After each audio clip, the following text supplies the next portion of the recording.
Hello, and welcome to the Divorced Dadvocate, divorce support for dads, where we help dads create a healthy and less traumatic divorce.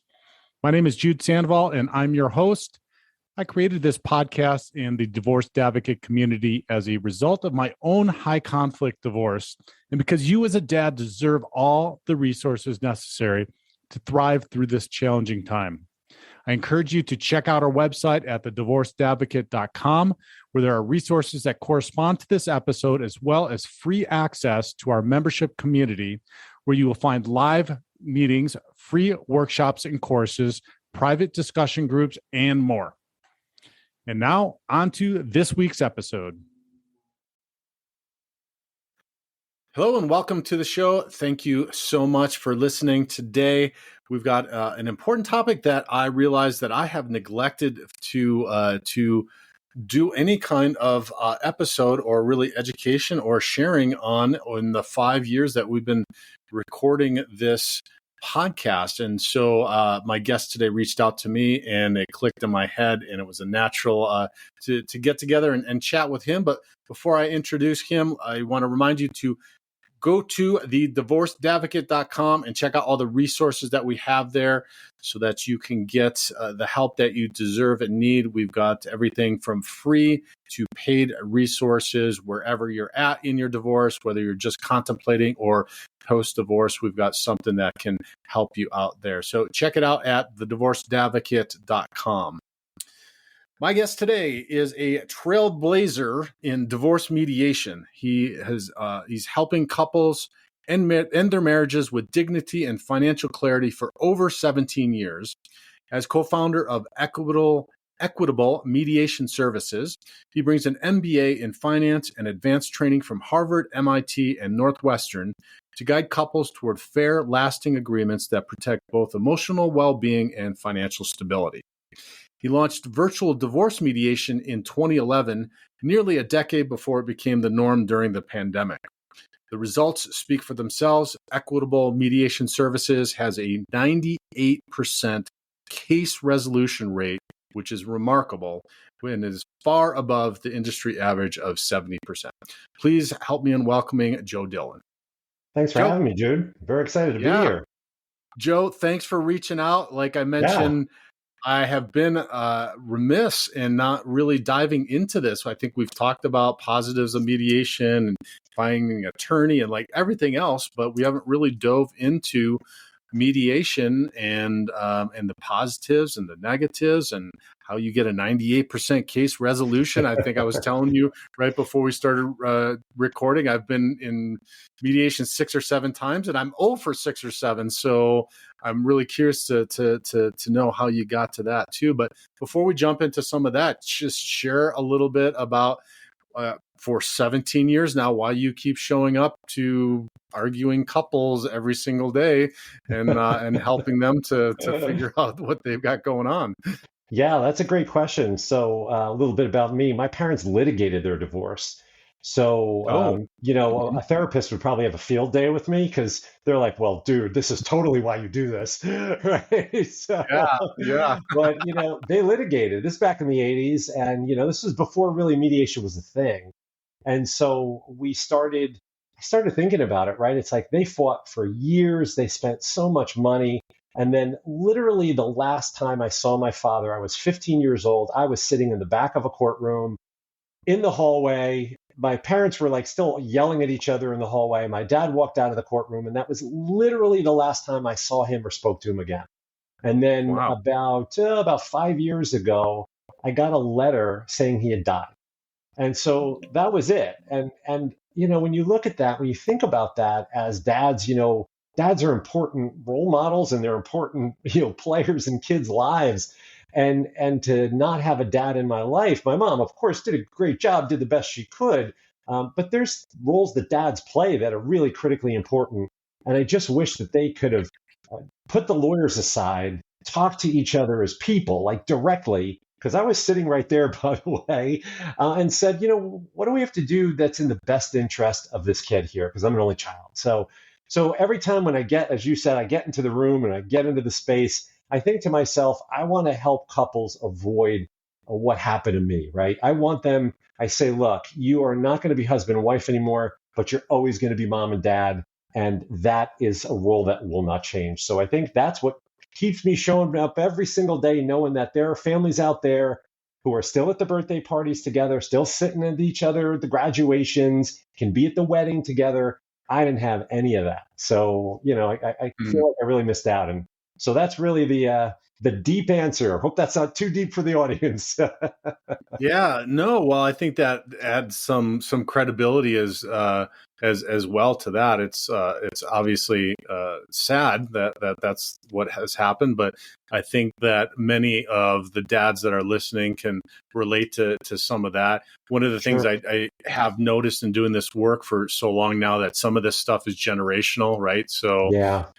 so my parents were divorced. My parents were divorced as well, and it seems to be a thing that gets carried on unless there is a mindset like you just mentioned, which is, hey, we need to reframe this Right. as we might not be together, but we're going to be parents, and we need to be looking at this from a different perspective. Which, Exactly. if somebody is healthy and is in a healthy mindset, doesn't Right. have mental emotional challenges going on or Mhm. something else, then mediation probably is something that's positive. So share with us then why that mediation is positive, and maybe some misconceptions around mediation and going to mediation. Yeah. So I think the thing that for me with mediation is that think about when you have a lawyer, right? So two sides have a lawyer and the lawyers are communicating, and it's this sort of like faceless interaction, right? You're not seeing that you're hurting the other person. Supposedly, this was a person that you, at some point in your life, pledged your undying love to, right? So even at a bare minimum, right, you'd want to treat this person like a human. And because of the adversarial nature of the legal system, the lawyer is hired to win for their client, right? And they don't care Mhm. who they hurt on the other side, as long as I win and I get the best settlement. And that's happening from both sides. Mediation removes that and puts the two people face to face. And I think that's really what the key is that it's sort of like I'll say this to you, right? We both have websites, and if you had, say, a commenting section that was unmoderated on your website, it's real easy for somebody who doesn't have to register to come in and make some snarky comment, right? And then just Mm, send and walk away. But if I had to right. look at you and give you my name, my address, my phone number, a photo of myself, it would be a lot harder for me to do that, right? And Yeah. mediation's the same way. If I'm sitting across from you, it's a lot harder to yell, to be mean, to call names, and quite frankly, to try to I don't want to say pull one over on the other person, but if you're staring at somebody and the other person looks at you and goes, "Come on, really? Really?"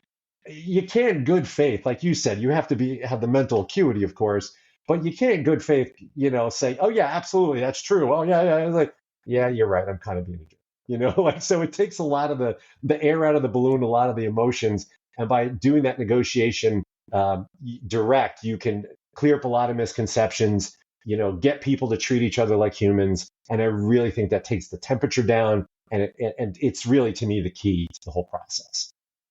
Right. So do you require couples to sit in the same room while they are mediating, or now you No. do it now you're doing it virtually, right? Mhm. And I guess along that same concept, do they have to be face to face with each other, or do you? Because I've been in mediation both ways, right? Yeah. Yeah. So I'm always of the mind. So what you're referring to, there's two kinds of mediation, right? So the kind of mediation I do, everybody's in the room, quote unquote, right? Now, if you're on one Zoom and the other person's on a different Zoom, sure, no problem. We're each in our own separate video feeds, but I'm always working one on two. There are some mediators who work in a fashion it's known as shuttle mediation, like the mediator Hmm. shuttles back and Right. forth between the rooms, right? I find that kind of breeds mistrust because the Yeah. one party's sitting there now just waiting, right? And what are you thinking? What's that mediator saying to my husband or my wife or and so if Right. you're all in the room, like think about when you were a little kid, right? How rumors got started and that, the game of telephone or whatever it is, like if you're all together, you can clear up that rumor real quick. But if somebody goes Hmm. into a different room, says something, they come back, even as a practitioner, let's just be quite honest, right? This is a hard enough job without me having to remember what one person said, told me what I can't tell the other person, right? And I'm just like, I'm not going to be able to do that, right? So you get everybody in the same room. It makes the conversation go a lot better, clarifies any issues, and it really does, like I said, it reduces that conflict. Okay. So do you feel like that is one of the reasons why you might have a much higher success rate? Because I think probably the majority of times, and this was by request of my ex, we were in separate rooms. And even when we did virtual mediation, we were in separate rooms. So she would never, ever have to look at me, never have to, be right. directly communicating with me. Do you feel like that is one of the reasons that you have such a high success rate? I think so. I think having people 1-on-2, even if they're, say, for example, taking the Zoom call from a separate room, there's power dynamics in relationships, right? So some people are comfortable sitting next to each other. Some people aren't. And, they want to be able to speak up. And so if that means you're in the bedroom and you're in the, guest room or whatever it is on Zoom, fine. But I do think that leads to that because it does really, like I said, it takes the temperature down, clarifies a lot of issues. And also, let's be honest, right? Without being coy about it, this is not the most fun someone has ever had, right? Getting a divorce. Do you really want this process to drag on for years and years? No. You want to move through the process in a structured and organized fashion, right? It's not like you want to sound like, oh, this is a business transaction and we're going to move you through, but you don't want it to drag out. Like my parents, it was like 3 years. It's like, what are you doing? Who is benefiting from this? Lawyers, right? That's who's benefiting from this. Are you getting on with your life? No. Am I getting on with my life as your child? No. So again, that also expedites the conversation. It gets people to move through the process faster, come to a conclusion. And I say this, right, guy to guy here, it's like, I'm half Irish, half Italian, so I'm very stoic, it's like, well, don't worry about it, suppress your feelings, that's how I was raised, right? And a lot of guys don't realize that there's going to be this like emotional avalanche at the end that they need to let happen, and they need to welcome it. And the sooner they get there, the sooner they can have the breakdown, rebuild, and move forward, right? And that's really what my goal is, to try to help them do that as well. Right. Well, so you bring up a good point, which there are a lot of emotions that come up in this process. Finances is probably one of the biggest ones that people get obviously wrapped around the axle, if you will. On how do you manage that when you're in the process, when you're in that, and when those emotions start to get, whether they get heated or whether they get sad, or fearful. I think probably if you really want to do a psychoanalysis analysis of it, which we're not going to do today, right. But it comes down to fear, right? On both sides, like fear I'm not going to have enough, fear I'm not going to be able to provide it, like whatever it is. Right. But how do you manage that? Yeah. So as you know, I have an MBA in finance. And so I bring this kind of financial perspective to it because you're absolutely right. Think about the topics in a divorce: parenting, child support, alimony, property division. 3 of the 4 are financial, right? And by the way, in most of the states we practice in, the parenting plan is an input into the calculation of child support. So I'll 3.5, right? And so going back to what we were talking about before about looking someone in the eye and being able to say to them something serious and have them take you serious. What I like to do is I have this process that I've developed.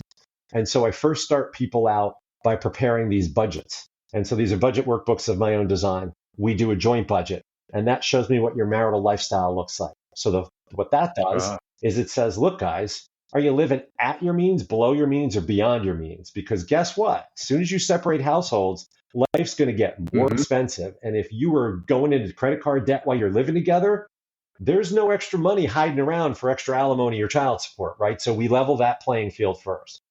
Then we get the apart budgets and we say, look, here's your lives comparatively post-divorce. Is it fair that this person's sleeping on his friend's couch in the basement while this person is still staying in the house? Right?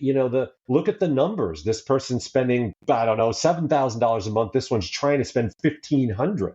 Like, that is that really fair? Is that good for your kids, right? Like, does your kids want to visit dad in the friend's basement? So you have Right. that first conversation, a level set to say, look, this is what we've got financially, right? There's no lies here. Here it all is. So that's the first thing that we do, right? And so Hmm. that certainly helps. Then from there, the second thing that happens is we do a balance sheet and we put all the assets and liabilities out on the table. Because what I've found is a lot of people like to talk about stuff piecemeal. And what they do is they pick one thing like the house or the car or the 401k or whatever, and they just go after it. And I'm like, guys, Hmm. this is like big, you got to look at the whole picture, right? And so when we get it all out on the table, it's like, well, here's all the statements, right? Because I asked him to give me copies of the statement. Here's a spreadsheet with all your assets and liabilities. There is no money hiding in a bank account. There is here's all the credit reports. Here's all the research we did on all your open accounts, right? And so what you see is Hmm. I'm trying to do is I'm removing the emotions before we even make Hmm. decisions. So I like to say, do the discovery before the deciding. And as guys, I am Mr. Guilty of this. I am a solutions oriented guy. I want to fix the problem right away. I go right into solutions mode. And what you Right. need to do is you need to go into research, step back, lay it all out. Then you can have the conversation. So that's how we approach it. Take those emotions out so the conversations can be more productive. Right. Well, so those are two things already that I can tell that, at least in my experience, has not happened, Oh, is okay. being face to face, right? Because that does humanize it Yeah. and does make it different. And then what you're talking about with that preparation up front and having full financial picture, knowing everything that's going on. I think you said pulling credit reports too, so Yeah. that you can see what That's what credit. I did. That's something that I've never heard of, and I think that's a brilliant idea Yeah. because right, because that puts to rest any mistrust or anything or any ability to lie about anything. Period. If you've Right. got that and you're able to trade that and look at that and Sure. know, hey, this is what it is. There's no money here. This is what we're dealing with. So it sounds like you do a lot more upfront Yeah. preparation with the couples before scheduling and having them show up, right? Absolutely. So that Yep. there's there's there's more to going on, which I think is, I mean, that's brilliant. Yeah. Thank you. Honestly, Appreciate brilliant. that. That's yeah. That can. Do you? So how do you get? So one of the things that I run into the most is when one party just doesn't have a realistic expectation Yeah. when they're coming into Of mediation, course. right? Happens all the And time. it happens all the time, and it doesn't really matter who it is, right? Whether it's the man or the woman, but one party seems to just not have a realistic Right. expectation oftentimes. How do you move past that then when somebody shows up, even if you have all of the documentation and the credit reports and your spreadsheet developed in your MBA program and everything else, and then somebody, right? And but the one person has showed up thinking, because most of us don't check the statutes, like you mentioned, the child support is going to be tied to the number of nights, et cetera, Right. that you have in a parenting plan. So one person has not done the work, doesn't know the statutes, doesn't understand, have this maybe misconception that their life is going to be the same post divorce, if not better, Right. post Yeah. divorce, because Very they're going to true. Yep. maintain exactly the same lifestyle with Hmm. two households now, Right. which makes no sense. But again, we're not thinking logically oftentimes Nope. through this Of course process. not. Like, how do you mitigate that when there's one person that just is completely unrealistic? Yeah, great question. And that does happen frequently. So the way I handle it, there's two parts to that. The first we've already talked about are those budgets, right? So what we Mhm. do is when we do the joint budget, let's just use some silly round numbers, let's say a couple living together spends $5,000 a month on their living expenses, right? Their house and their car and their groceries and whatever. And then when we take their apart budgets and we review them and we add them together, one person is spending 4,000, the other one's spending 3,500. right? And so I say, okay, folks, 5,000 together, 7,500 apart. $2,500 is the cost of divorce, right? That's the phrase I use. Okay, so that's what it's going to cost you guys every month to be divorced. So $2,500 times 12, whatever that math is, right? $30,000, Yeah. right? I did some math, Right. right? I Yeah. say, Yeah. okay, guys, You're an MBA. yep, Yeah. let me ask you guys a question. Do you have $30,000 lying around right now? Do you put $30,000 a year away in the bank? And most people will go, oh, no. I said, okay, where's that coming from? Right. Right? So we first established that there's going to be a challenge, right? Then the second thing we do, and this is a great thing for your listeners to remember. This is kind of negotiation technique. Is you say, here's a great question. So this is what I want everybody to hear. Help me understand, right? When you say Mm. you do this, you don't get it. It's like, well, the person's taking that as an attack, and of course they're going to only entrench in their position. Okay, you Mm-hmm. want $5,000 a month in alimony. Okay, help me understand how I can pay that to you. If I can Right. do it, I'm really willing to listen. And now the person, instead of you proving their point, they have to prove their own point. And what I've noticed is a lot Mm-hmm. of people, what it does is it paints them into a corner to reality check themselves, right?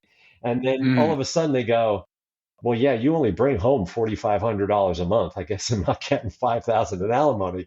And the other person goes, right, Mm-hmm. and then there's like a moment, right? You're always, as a mediator, looking for those moments where somebody's like has a little bit of empathy for the other person, right?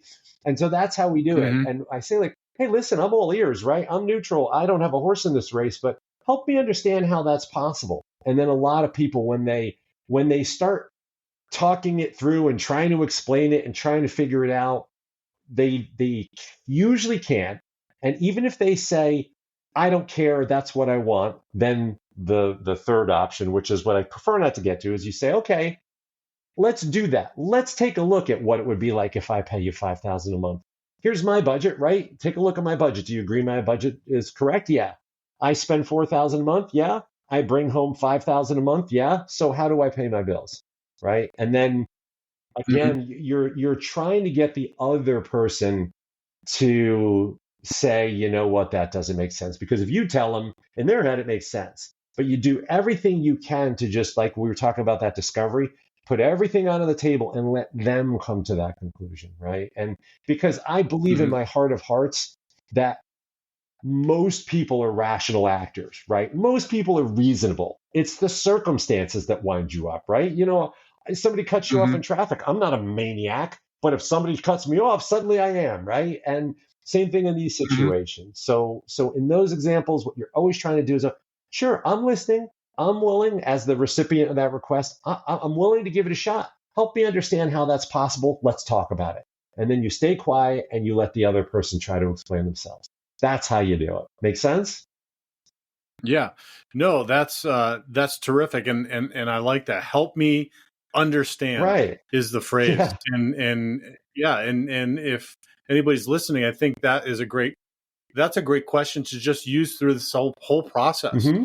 They could use that with their soon to be ex. They could use that with their attorneys. Yeah. They can use that with anybody that if they just don't understand, like Right. lay it out for me. Right. Tell me what I'm supposed to do. Because like you said, what you just described, as guys, naturally we want to problem solve and we want to figure this out. And Absolutely. I've worked with enough guys, and you probably have too. Like we probably have come to this mediation with a plan A, B, Of C, and course. D in most of our minds of like what we can do, what we can't do, what we'd like to do, what we're like, all these different scenarios that we can try to work out. And I tell you, I coach some guys that literally show up with the spreadsheets of those 3, 4, 5 Oh, different those are scenarios tough, of man. how you're going to go through it, which I have respect for, and I do appreciate that. But that's a great question. So I've got these 5 options. So help me understand which one's going to work for you, right? Yeah. Or whatever the situation is. I like that a lot. So I'm curious though, because there is a segment of the population, and unfortunately, guys that tune into this show and come to the community deal with people that have some significant mental emotional issues, Yeah. maybe personality disorders. that's maybe 5 to 10% of the entire population Yeah. out there, right? How do you work through something that, and how do you get to a 98% success rate if you're working with folks that some might just have a different reality, because personality disorder is essentially somebody that has a different reality than yours, different reality of the world, et cetera.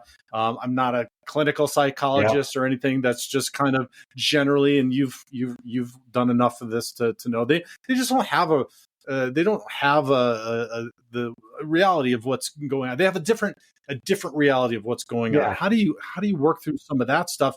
And what suggestions do you have for any of the guys that might be dealing with somebody in this that really want to try to come to some settlement, some amicable way to get through this process? Because what I've found, and this is probably generally on both sides, Yeah. right, is the guys that come to our community that might be dealing with somebody like this are genuinely dads that want to figure something out, that just got into a marriage that's it's just untenable anymore, and they're trying to find, and mediation would be great because they know they're going to save money, it's going to be easier on the kids, all the reasons that you described before, but it's just somebody that they're stuck, and this person's stuck in their reality that is not the reality, right? Yeah, absolutely. So the good news is, right, a lot of people, I think they forget really what happens, Jude, is they forget that there's steps in the process, right? There's gradations you can take. You don't have to pull the pin out of the grenade and go right to court, right? And mediation is always a great first step, right? You're going to mediate, you're going to try to mediate. And as we were talking about before we jumped on here, is that a lot of states these days have mandatory mediation anyway. So what I remind people is you're going to either see me now or you're going to see somebody like me later. And the chances are the person you're going to see later is going to be appointed by the court or might not have the experience that, say, someone like me in private mediation has. So your always best bet is to try mediation first. Now, I will tell you that there are people who come to us, and I want to be very honest with them, and we have a first meeting, an initial meeting, and I'll say, you know what, folks, I don't think mediation is the right thing for you because of, for example, what you said. However, there is an alternative to pulling the pin out of the grenade, and it's called collaborative divorce. And so how that works is you're all in the same room, and in this situation, it's you and your attorney, your spouse and their attorney, and then a relevant professional. And again, poking fun at ourselves as guys, especially me, I'm an only child. I'm always that I can do it myself. I don't need any help, right? And we're always kind of just, being on the brave face. And well, in this case, you have this room where there's the protection of the attorney. It's a neutral setting.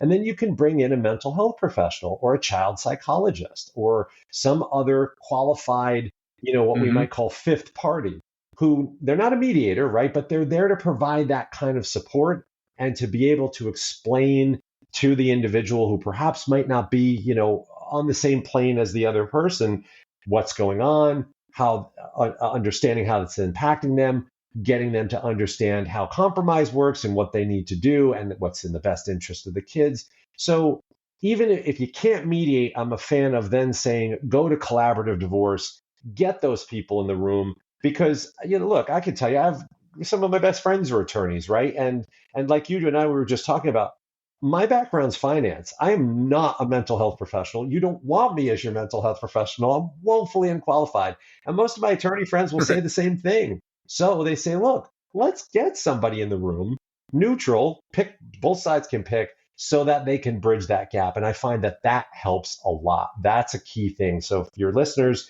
are, in a situation where they're thinking, I don't know if my spouse is able to have a good faith negotiation or to understand fully what's happening, try collaborative divorce. This way, you each have attorneys, you have other professionals that can support you, and it avoids you from having to wind up in a courtroom. And more not as cost effective as mediation, of course, but far more cost effective than litigation, right?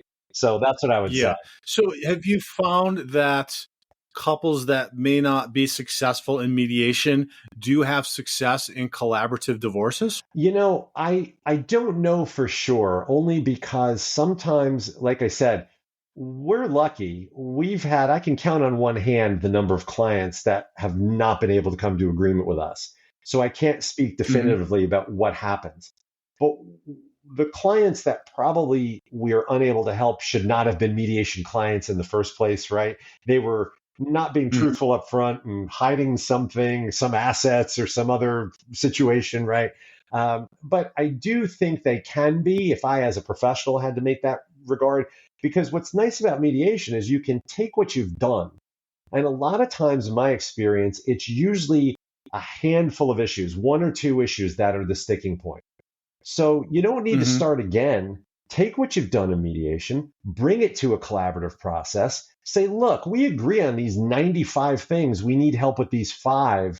And then at least you're not starting from scratch, right? And that, I think, that's how you would succeed. Now, if somebody goes into mediation and says, this is ridiculous, I don't agree to any of this, I'm getting a lawyer and I'm going to burn this thing to the ground, yeah, then I don't know what's going to happen. But if you get the people who just have that one or two sticking point that they just can't get past, and for some reason we can't get them past it, then that's what I would say. You go to collaborative, you use that process to just finish the rest of it, and then you're on your way, you know? Got it. Yeah, I asked because it seems to me, and this is just anecdotal and subjective, that the couples that have not been successful in mediation are less have less of an opportunity, or are less prepared to be successful in collaborative divorce, because collaborative is truly collaborative. And Yeah. if you're mediating and you're doing mediation in the correct Oof, spirit that's the of key. mediation, Yeah. you are collaborating, Right. right? And part of collaboration is having to uh, come to consensus. You're having to give and Yeah. take. You're having to resolve like all kinds of things that is collaborative. And if they haven't been able to get it done in mediation, I've found that typically they're not able to get it done in a collaborative type situation. Yeah. But and maybe it's just because it's collaborative divorce has not become as prevalent Right. as regular divorce is yet. Hopefully, that's starting to change, and there's maybe more people thinking about doing it or having some success through it, because I truly think that it's like you said, it's the next step up from Right. mediation, right? If you need to bring other people in, you need to have more the way that I describe the differences, and correct me if I'm Sure. wrong, is if going back to that, if somebody have an unrealistic expectation around things, you have somebody that's there to help educate them on the process, maybe, or the realities of stuff. You talked about bringing mental health professionals Hmm. in, or finance professionals in, real estate professionals, whatever, that will help then to say, look, this is what the lay of the land is. These are your options. You might have 1, 2, 3, 4, 5 options, but actually, realistically, it's going to Right. be one or two, Right. right? The other ones are just you can argue it in court, but probably 99%, it's going to get three of those five are going to get thrown out, and you're not going to have any Hmm. choice, right? So it seems to be, whereas mediation is not, is you're not spending weeks, months in going through that process. You're spending hours, and it's more inclined to people that are going to actually just get something done. Yeah, right. And you brought up a great point before, is that it's a mindset, right? There's a Yeah, quote, and I think it's Henry Ford. It's like, if you think you can or you think you can't, you're right. I love you're that right. quote, Yeah, right? And it's like, because if you come into yeah, mediation going, this isn't going to work, well, guess what? It's not going to work, right? But at the end of the day, if right. you say, and you know this from experience, I know this from experience as a child, is that when you enter the legal system, all bets are off. And Yep, you just are now you're rolling those dice. You're not even rolling them. A stranger is rolling them for you, right? And you're like, yep, instead, in mediation, you control the outcome. Now, granted, could you have gotten more? Could you have paid less if I litigated? Yeah, maybe you could, right?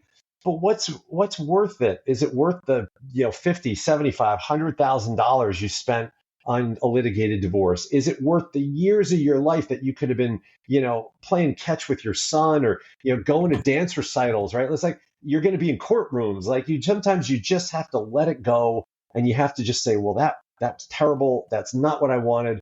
But you know what? It was worth it for my emotional well-being, right? Because guess what? We've talked a lot about, right, finances and all of those things, but the biggest price someone pays is an emotional one, right? Your money comes and goes, right? We all lose jobs. We get jobs. We make bad investments. We spend too much on a bar tab or whatever it is, right? But at the end of the day, the only thing you got left is your emotional peace of mind, right? And that's priceless. Yeah, for sure. So if you can give some advice to the dads listening as far as what to look for in a mediator, like what kind of questions to ask a mediator, because I find a lot of the guys will say, "Hey, yeah, we're gonna try mediation first. We're gonna find a private mediator first, not a court appointed mediator." Which I agree with you. I think that there's a distinct difference in their abilities to get that done and to get something done between a court appointed mediator and a private mediator. You guys have to have success. Well, you don't have to have success, but yeah, you kind of do, right? But your success breeds more business, Right. which you want to continue to feed your family, then you want to be successful, right? Yeah, So that's right. which I mean, you've got my mind going just a ton because, What's like good? I said, I've been through it 6 or 7 times, have never had success. I feel like part of that might be just generally the mediator population that we have here, because it is court ordered, and how good or bad they actually are here. And so I'm in Colorado, but also I would contend that this probably is true in some other states or areas where they require that they might not have the level of skill that someone like you or mediators in other areas have, which is going to lead to failure. Right.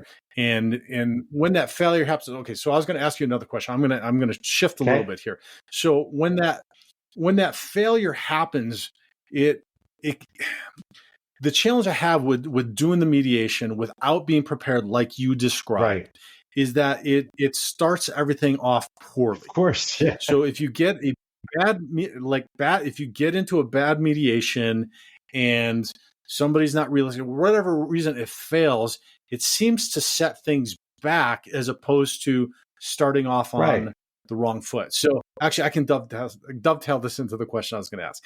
So what can the dads look for in a mediator? What kind of questions can they ask the mediator before getting into the process and deciding on starting out with the mediation process? Perfect. I'll give you some great questions to ask. So the first thing I would ask is, explain to me your mediation process, right? We've been talking about this a lot. And having a process is key. Imagine if, I'm a big baseball fan, right? Imagine if you just put 9 guys out on a field and said, play a game.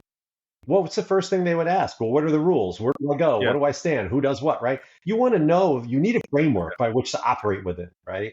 So that's actually what the Colorado Rockies do here. I just went to the game last night. That's why they've only won 12 games this year. So I'm sorry about that. And I'm a big Cubs fan, so sorry about the whole Chris Bryant thing.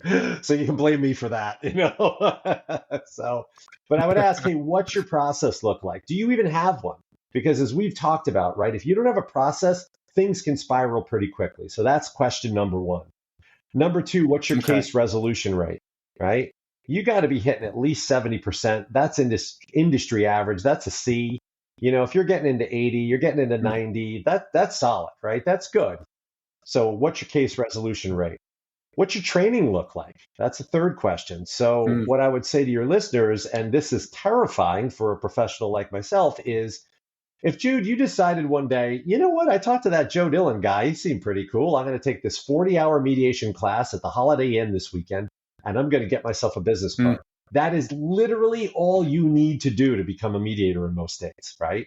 So 40-hour Yep. course, like, wow, right? That's just terrifying. And so what kind of Mm-hmm. training, continuing education do they continue to do to stay on top of trends? Because as you know, the laws change every year, right? So what's their training? What's that, what does that look like for them? Did they just take the 40-hour course, or do they, continue to take additional training, right?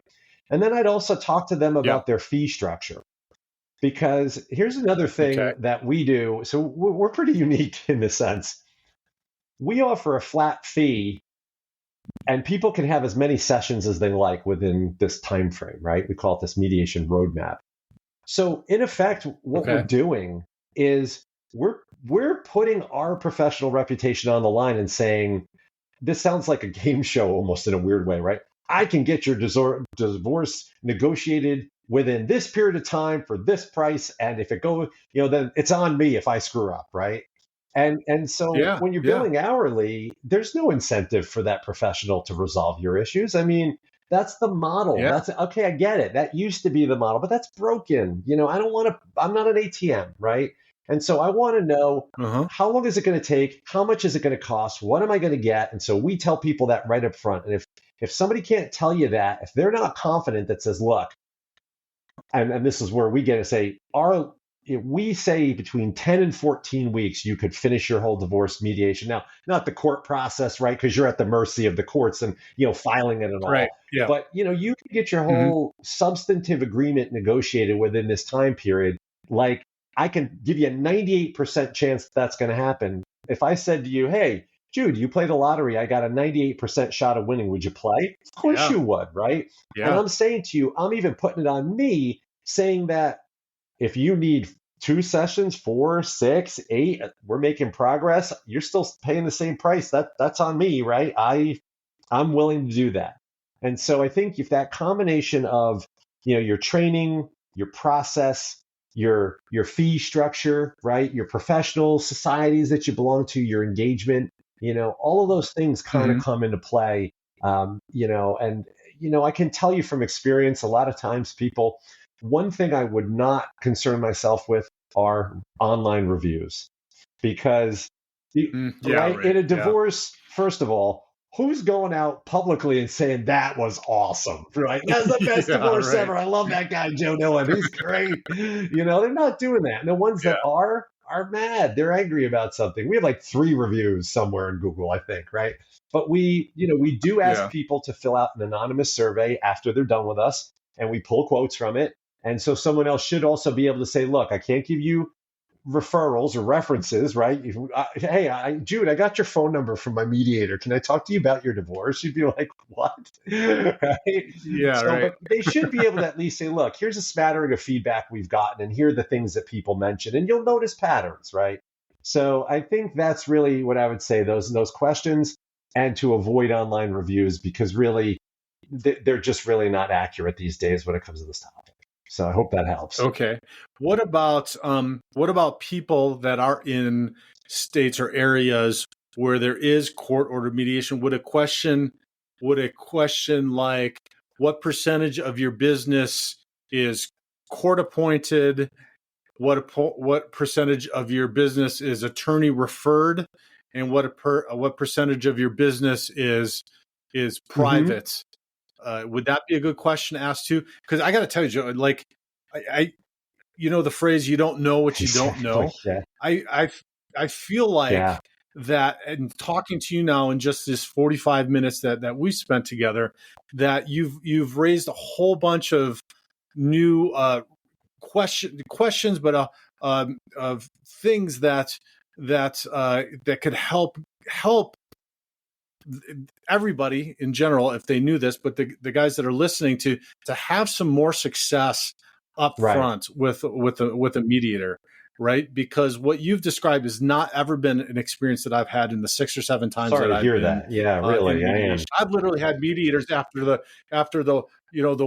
shuttle back and forth after one room and a half hour say, we're probably not going to get anything done today. Great. Thanks. And then you paid your minimum, and frankly, I was just happy that I paid my minimum 2 hours and I wasn't going to pay another 6 hours. And even if they only worked a half hour, I was happy that I cut my losses. Yeah. But that's the experience that I've had. And unless I've had an experience that was better than that, which is what you've been described to me, I didn't know. I don't know any better. And I think a lot of us don't know any better. And I really feel while mediation is a great idea, it's just like having a bad plumber, right? If they could just make things worse, that's a great analogy. If they show up and they're crappy, right? So if you're trying to have good intentions and getting into meeting, and then you have a terrible experience, it just sets things back, like I said. Yeah. So I think another question in addition to, what is your process? I think that's a great question. What's your case resolution rate? I'm going to start asking that all the time now, because I don't know that any of them keep that. I have not seen that. I would think that every mediator would want to have that as a benchmark, like in all of their advertising, right? 90%, 98%, like unless they're not successful. Unless they're doing the shuttle back and forth and I'm done in a half hour, it's just not going to work out today. Scenario, right? Along those lines, to make a comment about that is, you may have seen on my website. So my wife, Cheryl, she's a divorce coach and she's my partner in this, right? So she helps some of our clients as well. And, if your case resolution rate isn't high, you're in the wrong line of work, because the bottom line is, I'm a divorce mediator on my business card, right? But the truth of the matter is I'm a problem solver, right? And if I'm not willing to get in the arena, right? And say, guys, we got to figure this out, right? And really care about it, right? You really need to care about this. Like you were saying to me right at the beginning of the show, why do you keep doing this? It's because I actually give a, about it, right? It's because I've seen the other side of the coin. I can't tell you what to do, but man, you just don't want what happened to me. You just don't want the alternative. Trust me on this. Right. Just hang with me. It's gonna be hard, but we can do this, right? And I've come after a day, and she's like, "How are you doing?" I'm like, I just got to sit quietly downstairs and pet the dog. It takes a lot out of you, but you have to care. And I think that's a lot too. Another question I would have your folks ask is this your full-time profession? That's another good question. Do you mediate full-time? Because I don't know. I don't know if I mentioned this. So when I was living in Chicago and I was kind of teaching at Northwestern University, I was like an assistant to the people who were teaching the mediation classes. And a lot of the people who came in there were mental health professionals, marriage counselors. And they thought, well, I'm already seeing couples in trouble, so I'll become a divorce mediator as well. It's like you just said. Imagine if the plumber showed up at your house and gave you a business card and said, hey, by the way, in addition to plumbing, I also repair carburetors, and I also paint bedrooms, and I also do needlepoint. And you'd be like, are you really qualified as a plumber? Right? So you probably want to find out, does this person practice some kind of conflict resolution full time? Because this is a skill, right? Mediation is a skill, and it needs to be honed and sharpened and continued. And so that's another good question. Yeah. I think that's a great question. Only challenge is that if they get all their business, they're not in the wrong business if they're getting automatic business, right? If they're getting automatic business from the court, they're just and they're mailing it in. That's where you got to ask, well, what percentage of your business, how much business? And I'd be curious, because so much, as you know, because you deal with different parts of the country, so much of the family law court is a cottage industry where the attorneys know the mediators, know the mental health professionals, know the finance, and then they're just all working together. They know the judges because they went to law school with them, and then they practiced for a while, and then they got on the bench, and then they're not going to piss them off, and they're not going to really argue for their client because they don't want to piss the judge off, because they're going to have to see them again. They're not going to piss off opposing counsel either, because they're going to have to see them again and talk to them. So this is a whole cottage industry thing. So, which again, when I'm coaching guys, right, and I firmly believe that every person now, I didn't when I started this, I was like, yeah, coaching would be good for you. I think that every person going through divorce should have a I coach. absolutely agree. We got one on 100% staff. now, We understand. all the time. Yeah, yeah, yeah. But that they should, so that they can know and that they can understand this whole process and what goes on in that question of what percentage of the business do you have to go out and you actually have to get Right, yourself. I think especially in the States where it's court ordered is a fantastic and full time. Do you do this full time? Do you feed your right. family Are you doing committed? this? Because, And if yeah, you you're committed to it if you yeah, are, right? and if you do, what percentage of that is private, that you work with couples outside of the court? What percentage of that is attorneys that Hmm. that you've networked with, and what percentage is court ordered? And then the last question is, what is your resolution rate based on all that? Because then you can, I mean, this is a higher equation thing, but you can Yeah, see they're if 90% of their cases are court right, ordered and they have a 25% success rate, then you got it right there. It's the Colorado Rockies and the Chicago Cubs for so many years. People kept showing up to the games even if they weren't right, successful, just because they kept right. showing up. That was the Cubs and Forever, forever. yeah. That's the Colorado Rockies now, because everybody shows up and they don't care if they win or not. So it's that same philosophy. They keep getting business because it's just given to Right, them. They have no incentive to really be right, successful. So exactly.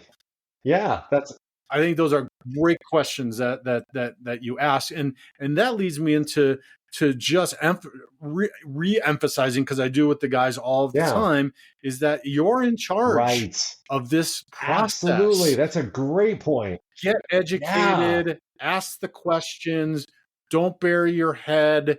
It's if you weren't the leader in your family and you weren't leading, it might be one of the reasons why you're in right. this position you're at. It's the time now for you to start doing Correct. that. Ask your Help me mediator. If you don't get understand, the right? answers, find another mediator and ask the Yeah. questions. Find if you don't get the answers or you don't like the answers, find another one, but make sure to start taking the reins in this Yeah, and if process. I can just, I'll share this with you. I'll answer a question you didn't ask, but you kind of did. The percentage of clients we Okay. get from the courts or referral is zero. 100% of Mm, our business is client referral or direct. And for that very reason, it's exactly what you said. It said because we work hard, we're selective, right? We interview our clients too because we want to make sure that they're as committed to this process as we are because we're putting it yeah. in and day out. And along the lines of what you were saying, and part of how we do that is if you go on our website, and you probably have that in your show notes here, whatever it is, we have a resource center. And since 2007, I can't believe I'm saying that out loud. I have been blogging and I've been writing these guides, everything Mm, from divorce after 20 years to amicable divorce to how does alimony work and all these things.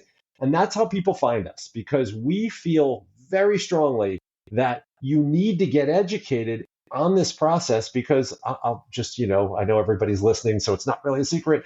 Um, but an educated client is a great client for us.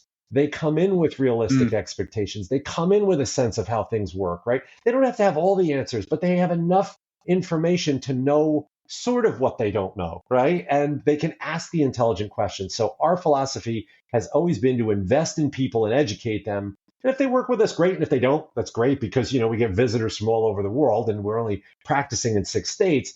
But let them get that knowledge so that, like you said, they can go away, they can feel empowered, they can feel educated, and then the fear is also subsides, right? It's like I remember being a right. kid, I had to get my wisdom teeth out. I have no cavities in my face. I don't know how that happened. I have no cavities. Never really had a problem to a dentist, and the first real main interaction I had with a dentist was to get my wisdom teeth out. I was freaking out, Mm. right? Because I'm like, oh my god.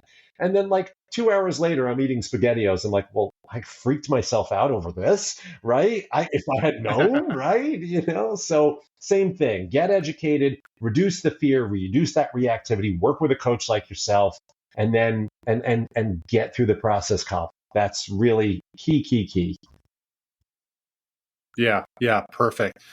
So we could probably talk for another hour, but we're like coming up on an hour. So where's the website where the listeners can find that blog and that Yeah, information? sure. You just go to equitablemediation.com, and then you'll just see right there's a resource center that has blogs, it has video courses. We have a free course on mediation, we have free ebooks, blog posts, all this kind of stuff. There's even some courses that you can purchase.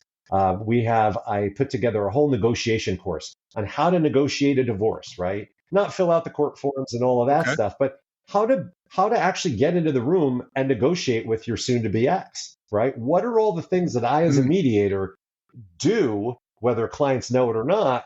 You also can learn to do that. It's not hard. You just have to have certain tricks of the trade in your back pocket, if you will. But a lot of that stuff is out there. A lot of it's free. Just feel free, go there. Use the resources that are out there. Right, get educated on it, and just tell your listeners absolutely, like, don't be afraid. We have people who sometimes come to the first meeting and they've printed out our blog posts. I was like, that's such a high compliment, right? It's like somebody took the time yeah. to print out something you wrote and keep it. I was like, well, in this day and age, right, that's so digital and scrolly and all that, you're like, oh, Right. cool, thanks. So Yeah. yeah, And then at the website, can they reach you and get a hold of you through the yeah, they website? can. So you'll see there's a button that says "Talk to Us," and we practice in Washington State, California, Illinois, New York, Pennsylvania, and New Jersey. Those are the 6 states we practice in. So if you practice in Okay. live in one of our 6 states, there's a little button up top that says "Talk to Us." You click that, you schedule a free call with my partner Cheryl. She'll tell you, about how the process works, things like that. See if you're a good fit, if mediation's a possibility. Then after that, you can schedule an initial meeting with me and your spouse, like, so that's the three of us. And so, yeah, so we have an opportunity for you to reach out, schedule a call with Cheryl, no obligation. We just want to say, hey, does mediation work for you? Can we work with you? Are you a good fit? Are we a good fit? Give you a little education, a little background. And again, it's really just about getting knowledge, because I'll leave you with this. When I think back to all the clients I've had, I can probably count on two hands, maybe I'll say. So, like, one fraction of 1% of the clients who have come to us who have been previously divorced. Most of the people we Mm, work with, mhm. literally the 99.9% of the clients we work with, this is the first time they're going through this. And like you said, I thought that was Right. perfect. You don't know what you don't know. So Right. know it, learn it. It's out there. You can learn it, right? So get educated. Big makes all the difference. Yeah. Awesome. Last Yeah. question. When are you coming to Colorado and the other 44 Ah. states? Because we definitely need a better type of mediation Oh, like you I provide. appreciate it. Give it some thought, right? Because we like to go into a state where we understand how it works. We're comfortable mediating. We build a professional network before we even think of mediating somewhere, right? We want mortgage Mm, professionals and review attorneys and filing professionals and folks in our back pocket. But we'll certainly keep Colorado in mind. And yeah, I'm really sorry you had that experience, man. I tell you, Jude, that just breaks my heart. But unfortunately, it's a story that I hear a lot, because we get quite a few clients who have come to us from other mediators, and they're like, what are we doing here? And I'm like, well, this is how it works. Well, I should say, this is how it should work, right? And so there is a right. right and a wrong way to do this. I truly believe that. And that lends us to that case resolution, right? Because if you have that process, you have it Yeah. all out on the table, it's really hard to argue with the facts. So, yeah. Yeah. Yeah. No, that's awesome. And it's a good thing because then it gives me the opportunity now to share a right way with everybody and to be able to point out the difference in the future going forward with the dads that I come in contact with, that there is a better Yeah. way to do this. This is who you can talk to, and these are the questions. Like, I learned so much today. It Great. was phenomenal. Thank I you. truly, truly appreciate Yeah. it. In I've been into family law system Yeah. for 13 years, Oh, and thanks. this is enlightening and eye-opening for me today.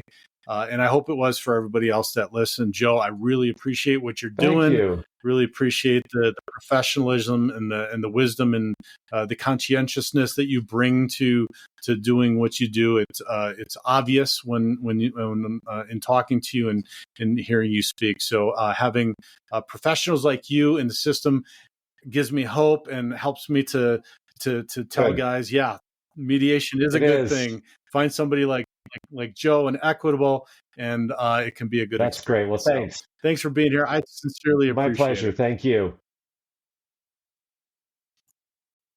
To hear the rest of this episode and access the corresponding resources, visit thedivorcedadvocate.com and become a member of our community. It's free to join and will provide you with the resources you deserve as a divorced or divorcing dad. Thank you for listening. God bless, and I'll talk with you next week.